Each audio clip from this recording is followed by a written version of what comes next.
Okay, before we get into the deck, I'd like to go over a few cards that you could also potentially run instead of, let's say, Gary Gannon.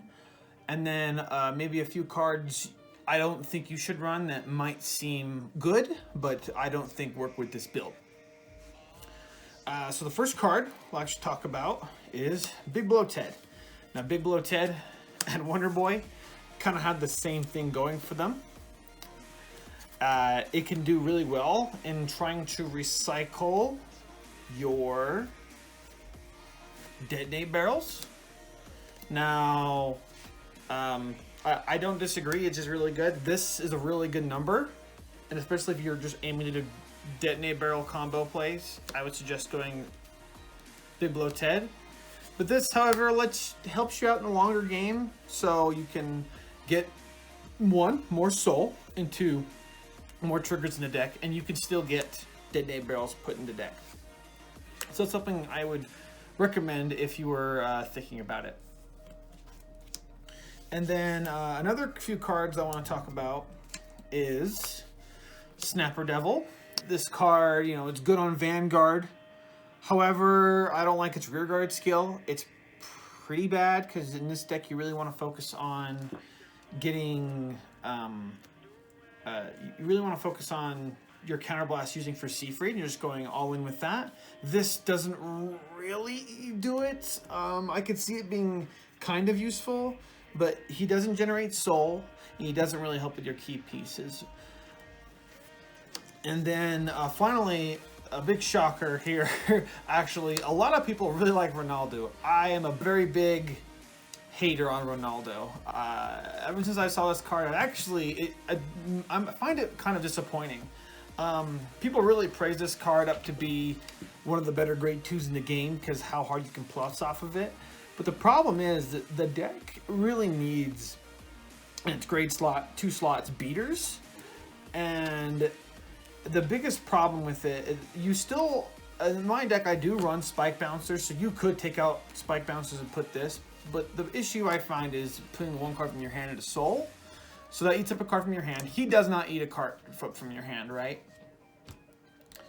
Meaning, you're not reserving hand with them, but you are building up your soul, correct, for not for Bad End Dragger. You are building up soul for your Dead Heat Bull Spikes.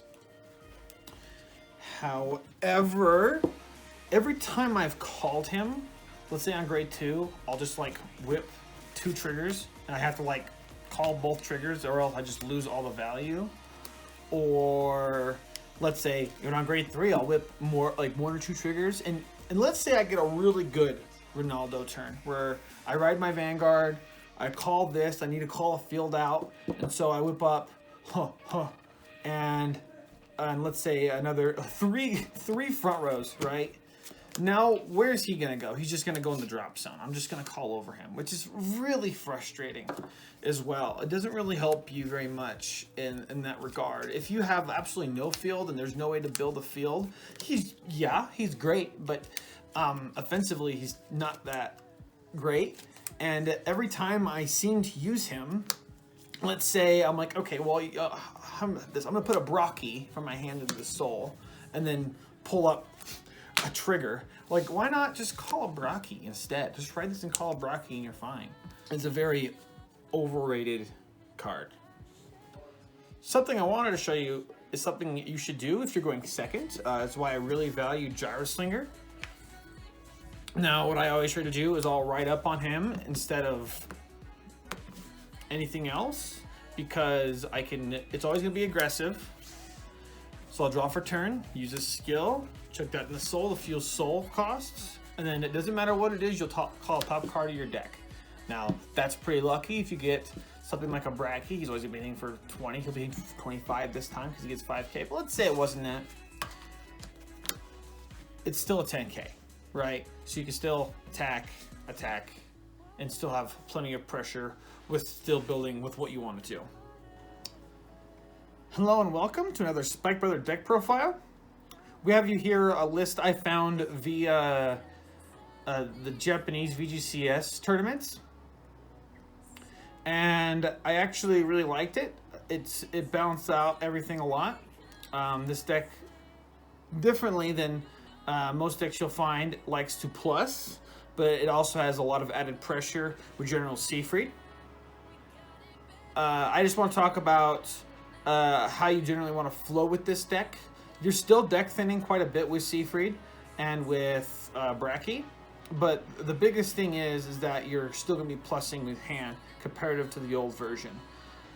You still have some odd matchups where you might have to go long games, so you still have these two. But now, instead of just having only one card to ride, you have so many more cards to ride. It was a big issue where if you rode Juggernaut Maximum before, you're in a really bad spot, but now you have more ride targets, kind of leaving you a lot more breathability for the game. And we'll just kind of go into every card and why I like to use them. So I'll actually start with the triggers here. I like having 8 crit, 4 draw, 4 heal. You could go with more draws. However, I find this deck gets its pieces pretty well. And you just want the added bonus pressure of having more crits. You, of course, still want 4 perfect draws and 4 heals, because that's just really good value. Next, we'll go into our grade 1s. We have Gary Gannon. He is kind of a whatever. You could probably swap something out for Gary Gannon, but he just gives your power columns a lot more pressure. So if they hit, you can plus your soul. Now, this deck is a little tight with soul. That's why I also have a Gyro Slinger. This is your best first ride if you're going second in order to have a lot of pressure. It's also just good to call out on your grade 2 turns so you can add your soul. And you can use that in combination with your Detonate Barrels. And then, of course, every deck runs 4 Offensive Punter because it's a very good card. It pluses your hand quite a bit, and it just pluses your field if it's run upon. He's a really good first ride target if you were going first. If you're going second, I suggest going Gyro Slinger. Next, we have my favorite card, my avatar, Spike Bouncer. Now, he's just always been good. He still gets you cards you want.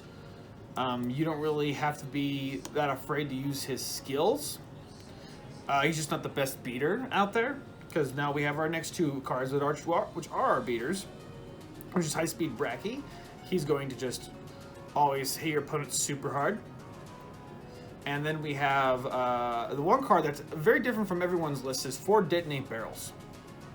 And why I run 4 Detonate Barrels is so you can have them in conjunction, of course, with Gyro Slinger, with your General Seafried. But I like his versatility that, 1, you can ride him, so you can use a skill later. And then 2, he's just another good beater that also draws you a card, of course. And then finally, we have 1 Bad End Dragger as a tech. He can... I usually try to avoid riding him first, but he's came times where I've had really slow games. I just wanted to have him. And then I have 4 Dead Heat Bull Spike. I actually been, if I'm in really fast games, which is usually the meta right now, I don't try to ride him. But he is a better ride than Juggernaut Maximum, and he can be your win condition sometimes in longer matchups. And then we have General Seafried. General Seafried is your highest pressure card. It has on hit. You base the deck off of him. The deck before was very rough when it came to any protect matchup, and the protect was a very big meta point for the longest time because you just didn't really care about Seafried. But now there isn't like any protect coming around, so he can kind of come back in the mix. His on hit is just extremely powerful. It will just break open games. And now people are crazy. They just like no guard Seafried. A little tip to give you is his first skill is an act, so it's not once per turn. You can just use it whenever. You can just do it to your whole field to make yourself huge. And the next topic I'd like to talk about is Force 1 versus Force 2. When I shouldn't go Force 1 and Force 2. Now, most of the time, I will go Force 1. It just gives me more power. I can, if I'm planning to actually go Dead Heat Bull Spike, if I want to ride General Seafried first to build Soul, And then I'll use it to store it on General Siegfried in order to give it more pressure, and so I don't have to Soul Blast to move it around. However, if you're playing this stick on General Siegfried, just throw the Force Marker on a rear guard. It's just going to be more value if that rear guard stands. All right. And then Force 2. There's two things you can do with Force 2. It's actually really nutty. If your opponent's playing very guard heavy early, and they're not Mirakumo. The reason why I say if they're not Mirakumo, Shiryuki really shuts down Force 2. With Force 2, you could... sometimes the Deadly Bolt Spike, you have an issue. If you go Force 1 and you ride up, they'll just take all your hits, and so now he can't get his retired draw skill off. But if you have Force 2, I mean, your power's lower, of course, but you do have an added bonus of hitting your opponent with 2 damage at least once, or they'll guard all 3, and you just wasted a lot of the guard. And the added benefit, if you were to go Deadly Bolt Spike first, hopefully you can run a General Siegfried second, so you can have 2 Force 2 markers on both your rear guard circles. So basically you can attack with rear guard with critical, attack with your vanguard, who doesn't have a critical, but it'll stand a critting unit, so now they have to really worry about that. And then if, let's say that doesn't hit, which I mean, it's General Siegfried, they're going to guard it, you could just attack with your other Force 2 unit. Hopefully you hit a couple crits on the way down. It's pretty good win condition. You can actually, this is one of the few decks that I actually find that you can run Force 2 as comparatively to most Force decks that just only run Force 1. And yeah, that's about it. If you guys have any more questions or comments about matchups or want to know more about the deck, feel free to leave a comment. Please like and subscribe, and have a good day.